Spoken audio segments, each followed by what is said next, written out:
जय हिंद दोस्तों, जय हिंद, जय भारत। स्वागत है आप सभी का चैनल द स्टूडेंट्स कॉर्नर पर। जैसा कि इसमें लिखा हुआ है एमपीटेड वर्ग 2 के लिए जो मैथ्स और साइंस वाले बच्चे हैं, मैथ्स एंड साइंस वाले। तो मैथ्स और साइंस के लिए क्या हो रहा है कि यूनिट नंबर 11 है जो कि जिसमें फोर्स, मोशन एंड प्रेशर, ये कुछ फिजिक्स के टॉपिक्स हैं।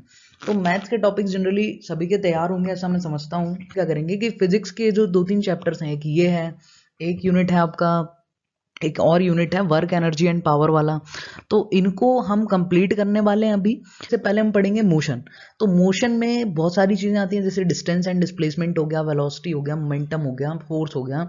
हम धीरे धीरे करके सारी चीज़ें पढ़ेंगे। आज जो हम चर्चा करने वाले हैं तो ये डिस्टेंस एंड डिस्प्लेसमेंट की चर्चा होगी, जिसमें इस चीज़ों को हम सारी अच्छे से क्लियर करेंगे। इसमें कुछ क्वेश्चंस भी करेंगे ताकि इस टॉपिक से अगर कोई क्वेश्चन आता है तो हमसे वो सारा का सारा बन जाना चाहिए, बड़े इजीली बन जाना चाहिए। ठीक है, तो फिर हम वन बाय वन ये फिजिक्स के सारे टॉपिक्स क्लियर करेंगे एमपीटेट वर्ग 2 के लिए। तो स्टार्ट करते हैं आज का वीडियो। देखो, सबसे पहले समझते हैं कि मोशन क्या होता है। तो भाई, मोशन की अगर हम बात करें तो मोशन का मतलब होता है कि गति। हिंदी में अगर हम बोलें तो गति। जो ऑब्जेक्ट मूव कर रहा है वो मोशन में है। ठीक है, जो ऑब्जेक्ट मूव कर रहा है वो मोशन में है, दैट मीन्स गति है उसके पास। ठीक है, अब अगर हम बात करेंगे, देखो ये सभी जानते होंगे, तो whenever it a body is moving we say it is in motion. जब कोई बॉडी मूव कर रही है तो हम कहते हैं कि वो मोशन में है। ये सभी जानते हैं। अब देखो, मोशन की अगर हम बात करें तो मोशन के टाइप्स क्या क्या होते हैं, तो आप खुद के प्रॉपर सेल्फ मेड नोट्स भी बना सकते हैं। आप देखो अपनी लैंग्वेज में आप किस तरीके से समझ पा रहे हैं, आप उसको लिख सकते हैं। ठीक है, हम ये हिंदी और इंग्लिश दोनों के लिए काम में आएगा, क्योंकि हम पूरा एक्सप्लेन हिंदी में ही करते हैं। स्लाइड्स इंग्लिश में भी हैं, हम इंग्लिश में भी बोलेंगे, हिंदी में भी बोलेंगे, तो हिंदी वाले भी प्रॉपर इससे पढ़ सकते हैं। ठीक है, एक तो आपका रेक्टिलिनियर मोशन। अब रेक्टिलिनियर मोशन को हम मोशन स्ट्रेट लाइन का मोशन भी कहते हैं, मतलब वन डायमेंशनल मोशन। यानी जब कोई ऑब्जेक्ट स्ट्रेट लाइन में मूव कर रहा है तो हम कहेंगे उसको कि वो कैसा मोशन होगा, रेक्टिलिनियर। जैसे कोई रन कर रहा है, भाग रहा है, जैसे आप इमेज में देख सकते हैं। ठीक है, तो और उसको हम क्या बोलेंगे, रेक्टिलिनियर मोशन या फिर वन डायमेंशनल मोशन या फिर motion in a straight line. ठीक है, ये मोशन जो आपका है ये कैसा मोशन हो गया, रेक्टिलिनियर मोशन। फिर दूसरा जो मोशन है उसकी हम बात करते हैं, तो ये है सर्कुलर मोशन। तो भैया सर्कुलर मोशन में क्या है कि जब ऑब्जेक्ट सर्कल के अराउंड घूमता हो, सरकमफेरेंस में घूमता हो, तो हम उसको कहते हैं सर्कुलर मोशन। जैसे कि यहाँ पर इमेज में आप देख पा रहे हैं, ये जो घड़ी की सुई है ये कैसा मोशन कर रही है, तो ये सर्कुलर मोशन कर रही है। फिर हम बात करें कि रोटेशनल मोशन कौन सा होता है, तो जब ऑब्जेक्ट रोटेट करे, ठीक है, जैसे अर्थ जो है अपनी एक्सिस के अबाउट रोटेट होती है, तो उसका मोशन क्या हो जाएगा, रोटेशनल मोशन। जैसे फुटबॉल की बात करें तो फुटबॉल सर्कुलर मोशन नहीं करती है, फुटबॉल जो है वो एक एक्सिस के अबाउट रोटेट होती है, उसको हम कहते हैं रोटेशनल मोशन। ठीक है, जैसे साइकिल का टायर जो है, तो साइकिल का जो टायर होता है वो सर्कुलर मोशन नहीं करता, वो रोटेशनल मोशन करता है। कौन सा मोशन करता है, रोटेशनल, क्योंकि एक फिक्स एक्सिस होती है जो कि उसके सेंटर पे होती है। ठीक है, वो जो सेंटर पे जो एक्सिस, एक छोटा सा टुकड़ा होता है, उस एक्सिस के अराउंड वो टायर क्या होता है, रोटेट कर रहा होता है। फिर दूसरा मोशन होता है पीरियडिक मोशन। तो पीरियडिक मोशन की अगर हम बात करें तो सिंपल सी, अगर कोई ऐसा मोशन है जो एक फिक्स टाइम पीरियड के बाद फिक्स पाथ को फॉलो करता हो। ठीक है, एक फिक्स टाइम के बाद फिक्स पाथ को फॉलो करता हो, ऐसे हम मोशन को क्या कहते हैं, पीरियडिक मोशन। नहीं, पीरियडिक मोशन को समझने से पहले हम पीरियड की बात करते हैं। पीरियडिक क्या होता है, पीरियडिक का मतलब है किसी फिक्स टाइम के बाद चीजें खुद को रिपीट करें। जैसे मैंने सुबह 8 बजे क्लास ली, तो अब मैं 24 घंटे बाद फिर 8 बजे क्लास लूँ, फिर 24 घंटे बाद 8 बजे क्लास लूँ, तो 24 घंटे के बाद चीजें रिपीट हो रही हैं, खुद चीजें रिपीट कर रही हैं, तो ये होता है पीरियोडिक। अब पीरियडिक मोशन, ऐसा मोशन जो एक फिक्स टाइम पीरियड के बाद खुद को रिपीट करे। जैसे कि मान लो एक मकड़ी है, एक कीड़ा है या फिर कोई मकड़ी है, तो वो ऊपर जाने में उसको लगता है 3 सेकंड का टाइम। कितना टाइम, 3 सेकंड का टाइम लग रहा है। ठीक है, अब 3 सेकंड के बाद क्या होता है कि ऊपर जाने के बाद फिर वो नीचे गिरती है। ठीक है, तो नीचे गिरने में हम मान लेते हैं कि उसको कोई भी टाइम नहीं लग रहा है, यहां से वो नीचे गिर गई। अब वो मकड़ी क्या होगी, फिर 3 सेकंड लगता है उसको ऊपर वॉल में चढ़ने के लिए। और वो फिर वहां से स्लिप होके गिर जाती है। फिर उसको 3 सेकंड का टाइम लगता है ऊपर चढ़ने के लिए और फिर वो 3 सेकंड के बाद नीचे गिर जाती है। तो ऐसा जो मोशन देखो वो हर 3 सेकंड के बाद अर्थ पे आ रही है, हर 3 सेकंड के बाद अर्थ पे आ रही है, फिर ऊपर जा रही है, फिर अर्थ पे आ रही है। तो ये उसका जो इस कीड़े का या उस मकड़ी का जो मोशन है वो पीरियडिक मोशन कहलाएगा। ठीक है, हम motion in a straight line पे चर्चा करने वाले हैं। देखो फिर इसके बाद में जो है हम मोमेंटम को पढ़ने के बाद फिर फोर्स पढ़ेंगे, वो भी मोशन का ही कंपोनेंट है। ठीक है, फिर हम पढ़ेंगे फोर्स। तो धीरे धीरे हम सारी चीजों को कवर करेंगे एक एक करके। तो आज हम पढ़ने वाले हैं डिस्टेंस एंड डिस्प्लेसमेंट। ठीक है, तो स्टार्ट करते हैं हम। डिस्टेंस क्या है? ये total movement of an object है without any regard to direction. मतलब इसमें हमें किसी प्रकार के डायरेक्शन की कोई भी ध्यान रखने की जरूरत नहीं है। डिस्टेंस में कोई भी डायरेक्शन नहीं होती है। ठीक है, देखो एक तो दो चीजें होती हैं, एक होती है वेक्टर और दूसरा होता है स्केलर। तो अगर हम वेक्टर की बात करें, क्वांटिटीज जिनमें मैग्नीट्यूड तो होगा ही होगा बट साथ में उनके डायरेक्शन भी होगा। ठीक है, तो वो होती हैं वेक्टर क्वांटिटीज। और अगर हम बात करें स्केलर क्वांटिटीज की, तो वो सारी क्वांटिटीज जिनमें केवल और केवल मैग्नीट्यूड से काम होता है, डायरेक्शन की कोई जरूरत नहीं होती है, तो वो कहलाती है हमारे पास स्केलर क्वांटिटीज। ठीक है, तो जैसे एग्जांपल के लिए अगर हम बात करें, तो जैसे हम बात करते हैं कि मान लो वेट की, तो किसी का वेट है अगर, तो वो 4 kg 6 kg 8 kg, तो ये जो मैग्नीट्यूड है वही सब कुछ है भाई। इसमें 4 kg नॉर्थ में या 4 kg साउथ में ऐसे डायरेक्शन बताने की जरूरत तो नहीं पड़ती ना। या फिर टाइम है तो हम बोले 8 PM, तो 8 PM साउथ में या नॉर्थ में, हमें डायरेक्शन की जरूरत तो नहीं पड़ती ना। तो जिसमें सिर्फ मैग्नीट्यूड से काम हो जाए वो स्केलर क्वांटिटीज कहलाती हैं। तो डिस्टेंस जो है, जैसे मान लो यहाँ से किसी दूरी की हम डिस्टेंस, कितनी दूरी है उसके बीच में, तो हमने बोल दिया भाई दूरी है 21 किलोमीटर, तो हमें कोई डायरेक्शन बताने की जरूरत नहीं है। बट अगर हम बात करें डिस्प्लेसमेंट की, तो डिस्प्लेसमेंट एक स्केलर क्वांटिटी है, क्योंकि यहाँ हम विस्थापन बता रहे होते हैं। इसका हिंदी में अर्थ होता है विस्थापन। मतलब कितना यहाँ से शॉर्टेस्ट डिस्टेंस क्या होगी, तब वो किसी पर्टिकुलर डायरेक्शन में ही होगी ना। जैसे मैं बोलूँ यहाँ से 10 किलोमीटर नॉर्थ, 10 किलोमीटर नॉर्थ, या फिर मैं बोल दूं 10 किलोमीटर ईस्ट, तो मुझे डायरेक्शन बताने की जरूरत पड़ रही है। तो जहां डायरेक्शन की जरूरत होती है वो होती है स्केलर क्वांटिटीज। तो पहली चीज कि डिस्टेंस जो है वो टोटल मूवमेंट है ऑब्जेक्ट की, इसमें डायरेक्शन से कोई फर्क नहीं पड़ता। ठीक है, इसका केवल मैग्नीट्यूड ही सफिशिएंट होता है। बट अगर हम बात करें डिस्प्लेसमेंट की, तो डिस्प्लेसमेंट जो है वो पोजीशन में कितना चेंज आया ये बताने के लिए डिफाइन किया जाता है। और जब हमें ये चेंज बताना होता है तो हम डायरेक्शन हमें बतानी पड़ती है कि ऑब्जेक्ट कहाँ था और अब किस डायरेक्शन में कितना डिस्प्लेस हुआ है। ठीक है, अब ये डिस्प्लेसमेंट जो है वो एक वेक्टर क्वांटिटी है। वो कैसी क्वांटिटी? एक वेक्टर क्वांटिटी है। क्यों भाई? उसके पास डायरेक्शन होती है, डायरेक्शन और मैग्नीट्यूड दोनों होते हैं। जिसके पास केवल मैग्नीट्यूड हो, जैसे डिस्टेंस के पास कोई डायरेक्शन नहीं होती है, इसीलिए डिस्टेंस जो है वो हमारा क्या होता है? Scalar quantity. डिस्प्लेसमेंट में हमें केवल और केवल स्टार्टिंग पोजीशन क्या थी और फाइनल पोजीशन क्या थी, इससे ही लेना देना होता है, इसी से डिस्प्लेसमेंट डिफाइन होता है। लेकिन डिस्टेंस में हमने किस रास्ते को फॉलो किया है वो भी जरूरी होता है। जैसे हम इस एग्जांपल में देख लेते हैं, जैसे मान लो कि यहां पर कोई पॉइंट ए है और यहां कोई पॉइंट बी है। अब हमारे पास दो ऑप्शन है ए से बी तक पहुंचने के लिए। एक रास्ता ये है जिसमें मैं पहले यहां से यहां तक जाऊंगा और फिर मैं जाऊंगा यहां से बी तक। जैसे मान लो कि ये है 3 और ये है 4। तो अगर हम बात करें यहाँ पे डिस्टेंस की, देखो 3 और 4 कितना हो गया? 7। तो डिस्टेंस आ गई यहाँ पे 7, क्योंकि डिस्टेंस डिपेंड करता है कि आप किस पाथ से गए हैं, आप किस रास्ते से गए हैं, उस पर डिस्टेंस डिपेंड करता है। लेकिन अगर हम डिस्प्लेसमेंट की बात करें तो it is the shortest distance between 2 points. किन्हीं दो पॉइंट्स के बीच में जो सबसे कम दूरी होगी उसी को हम डिस्प्लेसमेंट कहते हैं। और ये देखो, जब किसी भी दो पॉइंट के बीच में आपको शॉर्टेस्ट डिस्टेंस निकालनी हो तो आप स्ट्रेट लाइन के थ्रू वहां से एक पॉइंट से दूसरे पॉइंट तक चले जाइए, वो कहलाती है शॉर्टेस्ट डिस्टेंस। यानी यहाँ ए से बी पर जाने का एक ये भी रास्ता था और इस रास्ते से जो दूरी आएगी वो कहलाएगा आपका डिस्प्लेसमेंट। ठीक है, तो अगर ये 3 है, ये 4 है, तो ये पाइथागोरस का राइट एंगल ट्राइंगल है, तो ये कितना हो जाएगा? 5। तो अगर हम बात करें कि डिस्प्लेसमेंट कितना होगा, तो वो हो जाएगा आपके पास कितना? 5। कितना हो जाएगा? 5। ठीक है। तो देखो यार यहाँ पे क्योंकि मैं कर्सर को लैपटॉप से लिख रहा हूँ तो क्लियर वो जो राइटिंग है वो नहीं आ सकती, आपको समझना पड़ेगा। आप ध्यान से सुनिए, आपको समझ आ जाएगा। ठीक है। तो यहाँ पे हमने डिस्टेंस और डिस्प्लेसमेंट को समझा है, डिस्प्लेसमेंट क्या होता है और डिस्टेंस क्या होता है। ठीक है।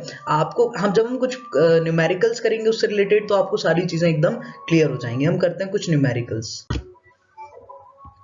जैसे क्वेश्चन नंबर 1 है, a car travels along a straight road 100 metre east and then 50 metre west. तो यार देखो हमने क्या किया, पहले तो हम डायरेक्शंस के लिए एक अपने पास ये बना लेते हैं। ठीक है।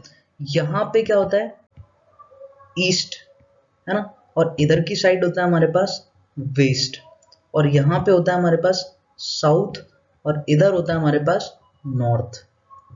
तो यहां से कुछ क्वेश्चन करेंगे तो आपको डिस्टेंस और डिस्प्लेसमेंट की चीजें एकदम क्लियर हो जाएंगी। ठीक है। A car travel along a straight road 100 metre east. तो भाई मान लेते हैं कि यहां से कार ने शुरुआत की, ईस्ट में 100 मीटर चली गई, मान लो यहां तक आ गई। कितना चल लिया उसने, 100 मीटर उसने कवर कर लिया।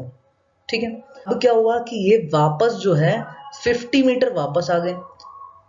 कितना, ये जो है 50 मीटर यहां से वापस आ गए, मतलब आधी दूरी यहां पे ये वापस आ गए, यहां तक ये आ चुके हैं। और ये जो दूरी है वापस लौट के आए हैं, ये है आपके पास कितनी, 50। तो find the distance and displacement. तो यहां पर आपको डिस्टेंस भी बताना है और आपको डिस्प्लेसमेंट भी बताना है। ठीक है। पहले देखो वो यहां से कितना गया था, 100 गया था, और फिर 50 मीटर वापस ईस्ट में कितना वापस आया, तो उसने डिस्टेंस कितनी ट्रेवल करी, उसने 150 मीटर की डिस्टेंस ट्रेवल कर ली। कितना डिस्टेंस ट्रेवल किया उसने, 150 मीटर। कितना डिस्टेंस ट्रेवल किया उसने, 150 मीटर। पर अगर हम डिस्प्लेसमेंट की बात करें तो देखो पहले वो ईस्ट में 100 गया, फिर 50 वापस आ गया, तो डिस्प्लेसमेंट जो है बस ये बता रहा है कि इनिशियल पोजीशन और फाइनल पोजीशन में कितना फर्क आया। तो भाई 100 गया था फिर 50 वापस आया, तो ये वाली आपके पास जो ये डिस्टेंस होगी यहाँ शुरुआत से यहाँ तक की, वो आपकी डिस्प्लेसमेंट कहलाएगी। तो देखो 100 में से 50 हम माइनस कर देंगे तो कितनी बचेगी, 50। तो अगर हम बात करें यहाँ पे डिस्प्लेसमेंट की तो वो कितना हो जाएगा, 50। तो होप आप लोग को ऐसे क्वेश्चंस करने से डिस्टेंस और डिस्प्लेसमेंट की जो कॉन्सेप्ट है वो क्लियर हो जाएंगे। आप देखो एक बात मैं आपको बताऊं कि कहीं भी आप इसको नोट कर लीजिएगा, जो डिस्प्लेसमेंट है क्या वो नेगेटिव हो सकती है, तो हाँ बिल्कुल। अगर मान लो ये ऑब्जेक्ट यहां से भी पीछे चला जाता, तो शुरुआत में यहाँ था, अब वो नेगेटिव साइड में पहुंच गया, मान लो इधर आ गया, तो यहाँ पे 50 होता है तो ये नेगेटिव 50 होता है। तो डिस्प्लेसमेंट क्या है, पीछे गया अगर इनिशियल पोजीशन से तो माइनस में भी हो जाता है। डिस्प्लेसमेंट 0 भी हो सकता है, डिस्प्लेसमेंट पॉजिटिव भी हो सकता है, और डिस्प्लेसमेंट नेगेटिव भी हो सकता है। पर डिस्टेंस जो है वो आप कैसे भी कहीं भी जाओगे, डिस्टेंस जो है वो हमेशा पॉजिटिव रहने वाला है या फिर 0 रहने वाला है। भाई कोई आपने डिस्टेंस कवर ही नहीं करी, तो वो जहां थे वहीं हो, है ना, कहीं गए ही नहीं, तो वो डिस्टेंस कितना हो जाएगा, 0। या फिर आप कहीं भी जाओगे तो वो पॉजिटिव आएगा, पर डिस्टेंस कभी भी नेगेटिव नहीं हो सकता है, बट डिस्प्लेसमेंट नेगेटिव, पॉजिटिव और 0 दोनों हो सकते हैं। आप इस चीज को कहीं भी नोट कर लीजिएगा। ठीक है। तो अब हम सेकंड क्वेश्चन को देखते हैं। सेकंड क्वेश्चन में बोला है कि a car travel a circle of the circumference 100 metre. ठीक है। In each of the following find the quantity wanted. एक कोई कार है जो कि किसी सर्कुलर ट्रैक पे जो है ट्रैवल कर रही है। मान लेते हैं हम ये सर्कुलर ट्रैक है, इस पे ट्रैवल कर रही है, तो इस कार का ये इनिशियल पॉइंट मान लेते हैं हम यहाँ पर। ठीक है। अब इसका सरकमफेरेंस कितना है, 100। तो सरकमफेरेंस क्या होता है भाई, पर पैरामीटर जो होता है उसी को सरकमफेरेंस कहते हैं। यानी इस पे अगर कोई किनारे किनारे से जाता है और जहां से चला था वहीं वापस आ जाता है, तो ये दूरी कहलाती है आपके पास 100 मीटर। तो हमें कुछ क्वेश्चंस के आंसर देने हैं। If the car moves one around the track, what is the distance travelled by it. ठीक है। अगर कोई कार एक सर्कल इसका कंप्लीट कर देती है तो उसने कितना डिस्टेंस ट्रेवल किया। तो डिस्टेंस तो हो जाएगा क्योंकि सर्कुलर ट्रैक पे वो सर्कल के सरकमफेरेंस पर ट्रेवल करेगी, एक पूरा सर्कल। तो एक सर्कल चलने में जितना इसका सरकमफेरेंस होगा उतनी ही इसकी डिस्टेंस हो जाएगी। मतलब डिस्टेंस इस केस में कितनी हो जाएगी आपके पास, 100। ठीक है। ये आपका पहला क्वेश्चन जो है उसका आंसर आपका हो जाएगा। उसने पूछा है कि अगर एक सर्कल कंप्लीट करे कार तो कितना डिस्टेंस ट्रेवल करेगी, तो 100 मीटर है वो ट्रेवल कर लेगी। अब उसने बोला कि what if it moves twice, मतलब अगर वो 2 सर्कल कंप्लीट करे, ठीक है, वो 2 सर्कल कंप्लीट करे तो डिस्टेंस कितनी होगी। तो भाई 2 सर्कल चलेगी तो कोई बात नहीं, उसका डिस्टेंस कितना कवर कर लेगा, 200 कवर कर लेगा। तो सेकंड क्वेश्चन बोला है कि if the car moves once around the track what is its displacement, मतलब कार ने एक सर्कल कंप्लीट किया, यहां से चलना शुरू किया था कार ने और वापस कार कहां आ गई, उधर ही आ गई, तो ये हो गया उसका एक सर्कल कंप्लीट। इस केस में उसका डिस्प्लेसमेंट कितना हुआ, तो भाई आप ही बता दूं, डिस्प्लेसमेंट ये होता है कि शुरुआत में कहां थी, फाइनल कहां पहुंची, उसके बीच में कितना फर्क आया। तो भैया इसका इनिशियल पॉइंट भी यही था और ये घूम फिर के वापस इधर ही आ गया। डिस्टेंस तो इसने 100 कवर कर लिया, बट इसका जो डिस्प्लेसमेंट है वो होगा final point minus initial point, और फाइनल और इनिशियल दोनों सेम है, दैट मीन्स इसका डिस्प्लेसमेंट कितना हो जाएगा, 0 हो जाएगा, क्योंकि गाड़ी जहां थी वहीं पहुंच गई, कोई डिस्प्लेसमेंट नहीं हुआ इसमें, है ना, कोई इसकी ऑब्जेक्ट की पोजीशन में कोई फर्क नहीं आया, तो इसका डिस्प्लेसमेंट कितना हो जाएगा, 0 हो जाएगा, बट डिस्टेंस कितना हो जाएगा, 100। तो होप ऐसे क्वेश्चन से आपको डिस्टेंस और डिस्प्लेसमेंट का जो कॉन्सेप्ट है वो क्लियर होगा। अब biker ride into a horizontal loop of radius 10 metre. भैया ये हॉरिजॉन्टल लूप जो है ये कुछ नहीं है, एक सर्कल है, ठीक है, और उसका रेडियस कितना है, उसका रेडियस है 10 मीटर। अब एक बाइक राइडर है जो कि इसके 3/4 पार्ट को कवर कर लेता है, ठीक है, जैसे मान लो यहां से चलना शुरू किया तो 3/4 पार्ट की बात करें अगर, तो यहां से चलना शुरू किया तो लगभग यहां तक वो आ गया, ठीक है, ये जो है आपका 3/4 पार्ट कहलाएगा। इसका डिस्प्लेसमेंट कितना होगा और उसने डिस्टेंस कितना ट्रेवल किया। अगर हम डिस्टेंस की बात करें तो डिस्टेंस तो मतलब वो सरकमफेरेंस पे कितना चला, तो सरकमफेरेंस का फॉर्मूला क्या होता है, 2πr, जो इसका सरकमफेरेंस है वही इतने पार्ट का, सिर्फ और सिर्फ उतने पार्ट का जितना उसने ट्रेवल किया है, तो वही उसका क्या हो जाएगा, डिस्टेंस। अब लेकिन ये सरकमफेरेंस कंप्लीट सर्कल का होता है 2πr, लेकिन उसने कंप्लीट सर्कल नहीं किया, उसने 3/4 पार्ट कंप्लीट किया है, हम 3/4 को क्या कर देंगे, मल्टीप्लाई। तो यहाँ पे अपने पास जो है देखो कितना आंसर आ जाएगा, 2π, देखो रेडियस कितना था इसका 10 मीटर, तो हमने रेडियस की जगह क्या रख देना है, 10 × 3/4। तो जब हम बात करें 2 से, तो 2 से ये 2 टाइम्स में 4 हो जाएगा कैंसिल, ठीक है, बचेगा आपके पास 2। फिर इस 2 से भी क्या हो जाएगा, ये 10 जो है ये 5 टाइम्स में हो जाएगा कैंसिल, तो बचेगा क्या आपके पास, 5 3 जा 15, 15π जो है वो आपका क्या हो जाएगा, डिस्टेंस, 15π आपके पास डिस्टेंस हो जाएगा, मीटर में हो जाएगा, ठीक है। अब बात करेंगे डिस्प्लेसमेंट कितना हुआ। देखो डिस्प्लेसमेंट की बात करें तो ये होती है शॉर्टेस्ट डिस्टेंस किसी भी 2 पॉइंट की, तो इस पॉइंट से इस पॉइंट तक हमें पहुंचना है, तो हमें चाहिए इसकी शॉर्टेस्ट डिस्टेंस जो कि हमें मिलती है स्ट्रेट लाइन से।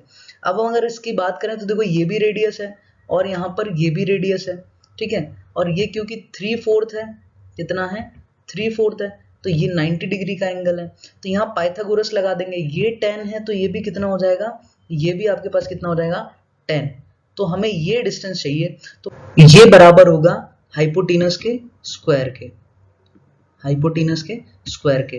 तो हम मान लेते हैं कि भाई ये जो डिस्टेंस है ये हाइपोटेनस जो होगा वही इसका डिस्प्लेसमेंट होगा, क्योंकि यही है स्ट्रेट लाइन।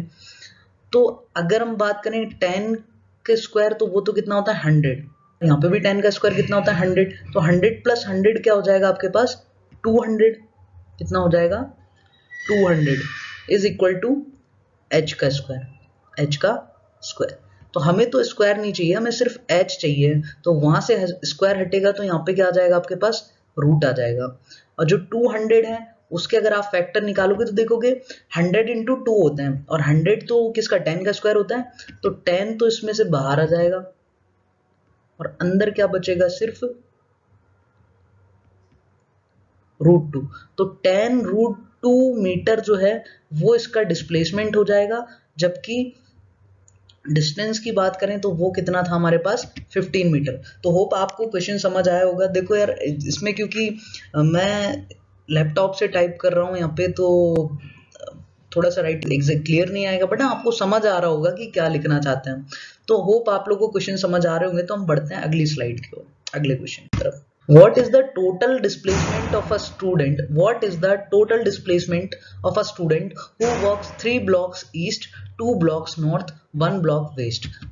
अब देखो क्या बोला कि 2 blocks, तो what is the total displacement of a student who walks 3 blocks east? तो मान लेते हैं ये आपका हो गया 1 ब्लॉक,